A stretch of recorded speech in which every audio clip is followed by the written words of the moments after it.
A security company in the United Arab Emirates is being accused of deception after giving jobs to young Sudanese men who say they were then sent to fight in wars.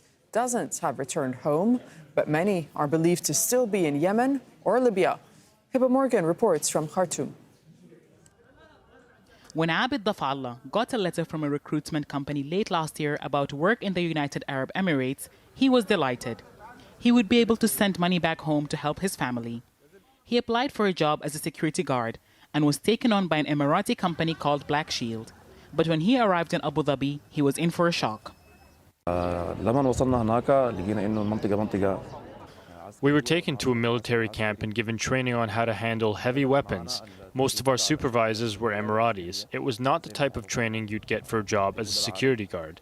When I asked why we were being trained on heavy weapons if we were supposed to work as security guards, they said we could be sent to Libya or Yemen to protect Emirati installations. Abid is now back in Sudan after a campaign by the families of those who were recruited. In all, about 200 Sudanese men returned on Tuesday and immediately went to the UAE embassy in Khartoum to stage a protest outside. They say hundreds of their fellow Sudanese are still either in the Emirates at training camps or in Libya.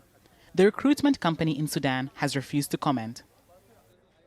Hundreds of young Sudanese men thought they were going to be security guards in the UAE when they were taken on by Black Shield. Their families say they quickly discovered they were expected to fight as mercenaries in the wars in Libya and Yemen. They're now appealing to the Sudanese government to use its influence with the United Arab Emirates and bring all their sons home. Sudan's Ministry of Information says it's aware of the issue and is working to ensure the safety of all of those who were recruited. Communication is ongoing. Some of the youths who are in the camps in the UAE have come back. Our operations unit is working to gather information. We are in touch with the families and embassies of Sudan and the Emirati authorities who have been cooperative, and with the company. In a few days, this issue may be over. Nadia Omar's son was one of the first to take up the offer of a job.